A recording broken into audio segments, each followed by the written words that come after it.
UDF സർക്കാർ വരുമ്പോൾ നമ്മൾ അമ്മമാർക്കായി വനിതകൾക്കായി KSRTC ബസ്സിലേക്ക് സൗജന്യമായിട്ടുള്ള യാത്രയിലേക്ക് നമ്മൾ കടക്കും. ജീവിതം ഒന്ന് പച്ച പിടിച്ചു വരുമെന്ന് കരുതിയതാ. ഈശ്വര, ഇതൊക്കെ എന്റെ തലയിലാവൂലോ. UDF ഗവൺമെന്റ് വരുമ്പോൾ ഇതുപോലെ ഇതിലും ഭംഗിയായിട്ട് യാത്ര ചെയ്യാനുള്ള അവസരം സ്ത്രീകൾക്ക് ഉണ്ടാകട്ടെ, അതിനുവേണ്ടി പ്രാർത്ഥിക്കുന്നു. എത്ര മനോഹരമായ നടക്കാത്ത സ്വപ്നം. രമ്യ ഹരിദാസിനോടൊപ്പം ഞങ്ങള് തലയും കയറും മുറുക്കി ഇറങ്ങും. ഇന്നു മുതൽ ഈ അധ്വാനിക്കുന്ന തൊഴിലാളി വർഗവും അധ്വാനിക്കാത്ത ഈ ഗോപാലനും നിങ്ങളുടെ പിന്നാലെ ഉണ്ടാകും. ഇന്ന് രാവിലെ 6 മണിക്ക് തുടങ്ങിയതാണ്. ഇത് ഇന്ന് ഒരാഹാരം പോലും കഴിക്കാൻ നമുക്കില്ല. ചേട്ടന്മാർക്കില്ല, ഞങ്ങൾ വനിതകൾക്കൊപ്പം, സഹോദരിമാർക്കൊപ്പം.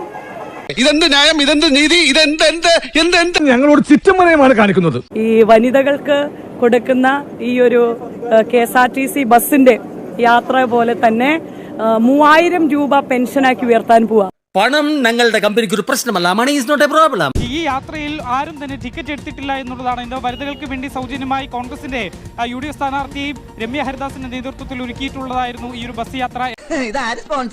ഞാൻ തന്നെ. എന്നാൽ ബസ് കോരാണിയിലെത്തിയപ്പോഴേക്കും ഇലക്ഷൻ ഫ്ലൈയിംഗ് സ്ക്വാഡ് ബസ് തടയുകയായിരുന്നു.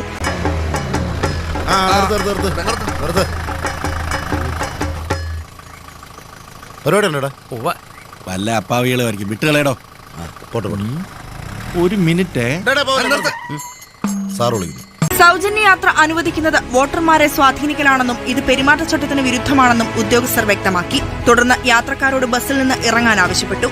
ഒരു റീ എൻട്രിക്ക് ശ്രമിക്കുമ്പോ ആരംഭത്തിൽ അപമാനം.